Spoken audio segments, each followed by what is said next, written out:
உடலாலையும் மனதாலையும் அவ்வளவு கஷ்டப்பட்டிருக்கேன் அப்படின்னு சொல்லி சுந்தரி சீரியல் நடிகை கேப்ரியலா தன்னுடைய பிறந்த நாள் அன்று போட்டிருக்கிற அந்த எமோஷனலான பதிவு செல்ல மகளுக்கு கிடைச்சிருக்கிற பட்டம் குறித்து பெருமையுடன் பதிவு செஞ்சிருக்கிற இசை புயல் ஏஆர் ரஹ்மான் சிறகடிக்க ஆசை மனோஜால ஜீவா கர்ப்பமாயிட்டாங்களா, அப்போ ரோகிணியோட நிலைமை என்ன அப்படின்னு ரசிகர்கள் கேட்கக்கூடிய அளவுக்கு வைரல் ஆயிட்டு இருக்கிற வீடியோன்னு அடுத்தடுத்து 3 விஷயங்களை உங்களுக்காக இந்த வீடியோவில் சொல்ல போறேன். So welcome to our channel cine சமூகம். சன் டிவியில் ஒளிபரப்பாகி வந்துட்டு இருக்கக்கூடிய பிரபல சீரியலான சுந்தரியில கதாநாயகியா நடிச்சிட்டு வந்துட்டு இருக்கிறவங்க தான் நடிகை கேப்ரியலா செல்லஸ்.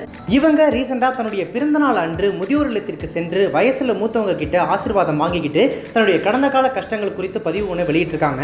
பொதுவாக சீரியலா இருந்தாலும் சரி, சினிமாவா இருந்தாலும் சரி, அதுல அதிகமா அடுத்த மாநில நடிகர்கள் தான் நடிக்க வைக்கப்படுறாங்க. இயக்குநர்கள் முதல் ரசிகர்கள் வரை எல்லாருமே அதை தான் எதிரும் பார்க்குறாங்க. ஆனா ஒரு சிலர் தான் தமிழ் நடிகைகளுக்கு வாய்ப்பு கொடுக்குறாங்க. தமிழ்நாட்டிலையும் பல நடிகைகள் பல்வேறு திறமைகளோடு இருக்காங்க அப்படின்றதுக்கு ஆதாரமா ஒரு சில நடிகைகள் தங்களுடைய நடிப்பை வெளிக்காட்டி மக்கள் மனசுல இடம் பிடிச்சிருக்காங்க. அதுல ஒருத்தர் தான் நடிகை கேப்ரியலா செல்லஸ். சிவப்பா அழகா இருந்தால்தான் வாய்ப்பு அப்படின்றதெல்லாம் மாற்றி கருப்பு நிறமும் அழகுதான் அப்படின்னு இவங்களுடைய நடிப்புக்கு ஏராளமான ரசிகர்கள் ஆதரவு கொடுத்துட்டு வந்துட்டு இருக்காங்க. அதே நேரத்தில் சுந்தரி சீரியல்ல படிக்காத பெண்ணா இருந்த கேபி தன்னுடைய சொந்த உழைப்பாலும் தன்னம்பிக்கையாலும் படிச்சு கலெக்டர் ஆகி இருக்காங்க. இந்த நிலையில தான் சமீபத்தில் கடந்த மாசத்துல தன்னை போல சினிமாவில் ஜெயிக்கணும் அப்படின்னு நினைக்கிற மாணவர்களுக்கு நடிப்பு பயிற்சி கொடுக்கறதுக்காகவே பிரத்யேகமா சினிமா பேட்டரி தியேட்டர் அப்படின்ற ஒன்றை தொடங்கி இருக்காங்க. அதுக்கு அதிகமான வரவேற்பும் கிடைச்சிட்டு வந்துட்டு இருக்கு. இதற்காக பலரும் வந்து கேப்ரியலாவை பாராட்டிட்டு வந்துட்டு இருக்காங்க. இந்த நிலையில தன்னுடைய பிறந்தநாளை நேற்று கொண்டாடி முடிச்சிருக்கிற கேப்ரியலா பிறந்தநாளை கொண்டாடுறதுக்காக முதியோர் இல்லத்துக்கு போயிருக்காங்க. அங்க இருந்த முதியோர்கள் பலர் கேப்ரியலாவை நேரில் பார்த்ததும் சந்தோஷமா அவங்களோட ஆடி பாடி தங்களோட மகிழ்ச்சிகளை கொண்டாடி இருக்காங்க. அது போல கேப்ரியலா தன்னுடைய கையாலே அனைவருக்கும் சாப்பாடு பரிமாறிட்டு வந்திருக்காங்க. பிறகு எல்லோரையும் ஒன்றாக நிற்க வைத்து அனைவரோட கால்களையும் விழுந்து ஆசீர்வாதமும் வாங்கி இருக்காங்க. இது ஒரு வீடியோவா தன்னுடைய இன்ஸ்டாகிராம் பக்கத்தில் ஷேர் பண்ணியிருக்காங்க. அவங்க அதுக்கு ஒரு கேப்ஷனும் கொடுத்திருக்காங்க. அதுல என்ன சொல்லியிருக்காங்க அப்படின்னா, போன வருஷம் இந்த நாள் உடம்பாலையும் மனசாலையும் நிறையவே கஷ்டப்பட்டேன். உண்மையா சொல்றேன், யாவுமே கடந்து போகும். உண்மையா நம்மளை நேசிக்கிற மனுஷங்க நம்ம கூட இருந்தாங்க அப்படின்னா அன்பை கொட்டி கொடுத்த என்னுடைய பாட்டி தாத்தாவுக்கு அனைவருக்குமே நன்றி அப்படின்னு சொல்லிட்டு அந்த வீடியோவை கேப்ரியலா பகிர்ந்திருக்கிற நிலையில அவங்களுக்கு அனைவருமே பிறந்தநாள் வாழ்த்துக்களை கூறிட்டு வந்துட்டு இருக்காங்க.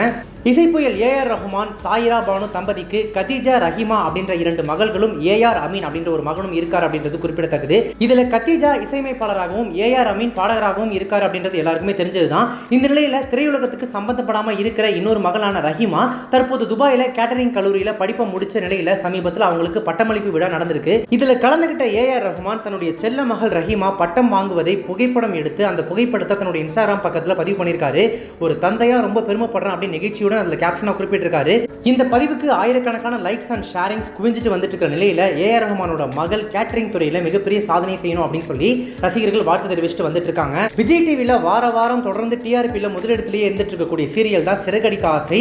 ஒவ்வொரு வாரமும் இந்த சீரியல்ல என்ன நடக்க போகுது அப்படின்னு சொல்லிட்டு எபிசோடுக்கு எபிசோடு ரசிகர்களை பயங்கரமா எதிர்பார்க்க வச்சிட்டு இருக்காங்க.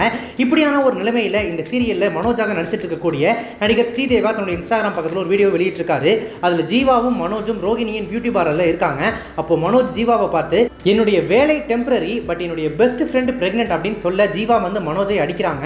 அதாவது பெர்மனன்ட் அப்படின்னு சொல்றதுக்கு பதிலாக பிரெக்னென்ட் அப்படின்னு சொல்றது மாதிரி இந்த காட்சிகள் இடம்பெற்றிருக்கு. இது ஒரு காமெடி சீனோட ரீல் தான், பார்க்கறதுக்கு காமெடியா தான் இருக்கு அப்படின்னாலுமே கூட ஒருவேளை இந்த நாடகத்தில் இப்படி ஒரு சீனை வச்சு ட்விஸ்ட் வச்சிருவாங்களோ அப்படின்னு சொல்லி ரசிகர்கள் கமெண்ட் செக்ஷன்ல அதையும் வந்து ஃபன்னா பேசிட்டு இருக்காங்க. காரணம் ஜீவாவிற்கு ஆதரவாக போலீஸ் ஸ்டேஷன்ல முத்து கையெழுத்து போட்டு கொடுத்திருக்காங்க. ஆனா தன்னுடைய அண்ணனை ஏமாத்துறது இந்த ஜீவா தான் அப்படின்றது தெரியாமலேயே தான் ஜீவாவுக்கு முத்து உதவி இருக்காங்க. அதே நேரத்தில் ஜீவா கிட்ட இருந்து பணம் வாங்கினதை ரோகிணி மற்றும் மனோஜ் வீட்டில் மறைச்சிருக்க நிலையில இனி ஜீவாவால் இந்த உண்மை உடைபடுமா அப்படின்ற எதிர்பார்ப்புகளும் ரசிகர்கள் மத்தியில் எழுந்துட்டு இருக்கிறதுனால நாளுக்கு நாள் சிறகடிக்க சீரியல் எபிசோட் பயங்கர பரபரப்பாக போயிட்டு இருக்கு. பொறுத்திருந்து பார்க்கலாம் வர நாட்களில் என்ன மாதிரியான ட்விஸ்ட்லாம் வைக்க போறாங்க அப்படின்னு சொல்லி. இப்போ இந்த வீடியோ உங்களுக்கு ரொம்ப பிடிச்சிருந்துச்சுன்னா லைக் பண்ணுங்க, ஷேர் பண்ணுங்க. இந்த வீடியோவில் சொன்ன விஷயங்களை பற்றி உங்களுக்கு கருத்துக்களை கமெண்ட்ஸ் சொல்லுங்க. நம்ம சேனல் இது வரைக்கும் சப்ஸ்கிரைப் பண்ணாதவங்க யாராவது வீடியோ பார்த்துருந்தீங்கன்னா மறக்காம இப்பவே நம்ம சினி சமூகம் யூடியூப் சேனலை சப்ஸ்கிரைப் பண்ணிட்டு பக்கத்தில் நோட்டிஃபிகேஷன் பட்டனை மறக்காம டிங் நினைத்துருங்க.